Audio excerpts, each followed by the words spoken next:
Hello, and welcome to this first session of our course on the history and doctrine of United Methodism. I do hope to make this interesting and inspiring. This is the first of 8 short videos to help spark personal reflection and conversation with one another. And you can see an outline of these sessions in the written descriptions. I want to start with a story. Once upon a time, a Methodist died and arrived before St. Peter at the pearly gates of heaven. And St. Peter said, "Hello, my friend. Tell me a little bit more about yourself, about why you think you want to get in here." "Well," said the woman, "I am a good Methodist and have been all my life. I went to VBS, then UMY, then UMW. I gave regularly to UMCOR, UMCOR, as we call it. I even went to annual conference. And get this, I have read the book of discipline." "Okay," said St. Peter, "that all sounds so impressive. I think I'll have my friend John Wesley, come over to greet you." The woman said, "Who's that? Who's that?" I wonder if any of you may be asking that question as you start a local pastor's license school, or if you're using this for another class or for personal learning. So let me test it. Here are a few questions, even on video, you can just answer to yourself. Have you heard of John Wesley? Do you know what century he lived in? Do you know what church or denomination he belonged to and in which he was ordained? How about where he went to college? Do you know his mother's name? Have you read anything by him? Not about him, but by him. Can you name any of the standard sermons? Hopefully, by the end of our time together in this setting, you'll be able to answer these and other questions and have a good foundational understanding of all that this saint has given to us. The woman from our story who died and came before St. Peter, she was given a chance by grace to study a bit before she met John, so she wouldn't be totally embarrassed.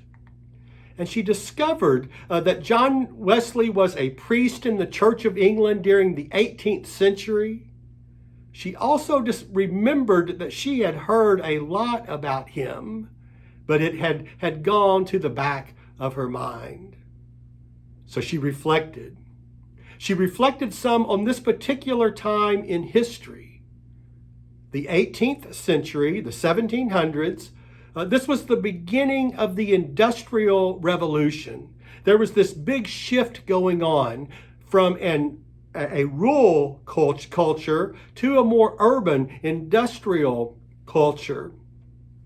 Infrastructures in the cities could not keep up with the rising populations. The daily headlines were about unsafe working conditions, drug and alcohol problems, rise in crime, lack in education, lack in health care, all of which may sound familiar. Charles Dickens opened his classic novel with these words about this time in history. He said, "It was the best of times, it was the worst of times." And where was the church? Well, for the most part, the kind of good, upstanding citizens of the church were content to attend nice, comfortable teas and Bible studies inside the walls of the church, with the doors closed to the riffraff outside. The church had turned inward upon itself. At least that was Wesley's assessment. So in this setting, John Wesley's heart was being expanded by the gospel to open the doors, not just so that people could come in, but so that the church could go out and discover new ways to share the love of Christ and to discover Christ already there in the midst of God's beloved children. Early on, Wesley came to realize that the world was his parish. That's one of his most famous statements. The world is my parish. And by this, he was not talking about other continents or just other countries. Where is the world? The world is one step outside of the church. So Wesley and the early Methodists took this step with an emphasis on it all starting with a heartfelt experience of God's love, and then giving our lives to this love and to the desire to grow in this love. And we call that faith. With that motivation, these early Methodists went out into the streets to share the love of God in concrete ways.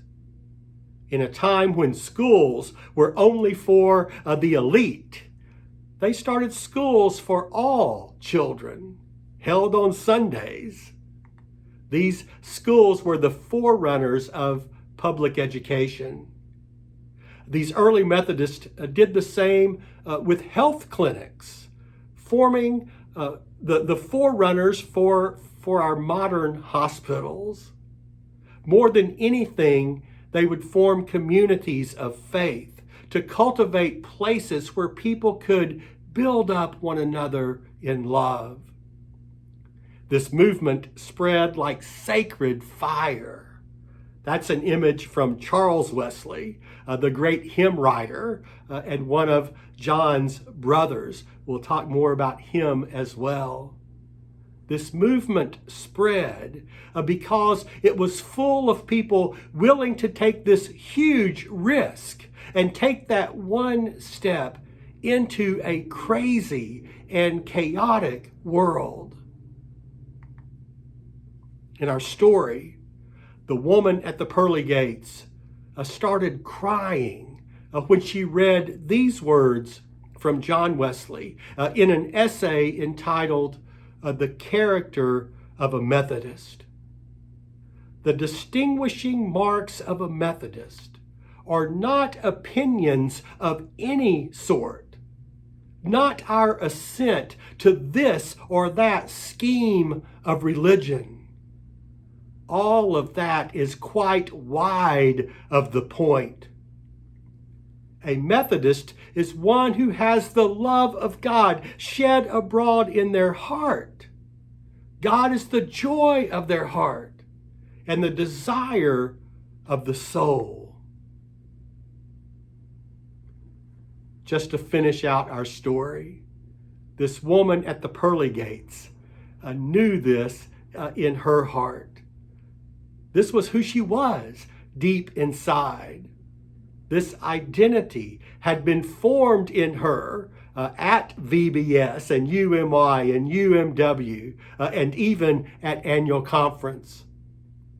She was embarrassed at this point because she had been so focused in her conversation with St. Peter on the means or the outward forms of religion and not on what was going on inside, not on that grand purpose and calling that she had been given.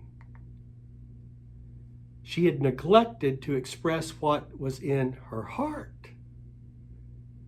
St. Peter just smiled. He knew. So, my friends, in this introductory course, we are going to spend several sessions talking about the Wesleys, focusing mostly on John, his heart, his strategic work to form new ministries, and a lot on his theological thoughts that became our doctrine.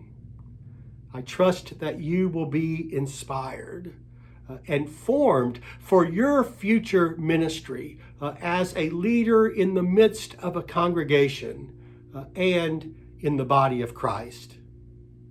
Until our next time, there are some reflection questions in the description and comments for you to ponder and explore. Until we meet again, many blessings.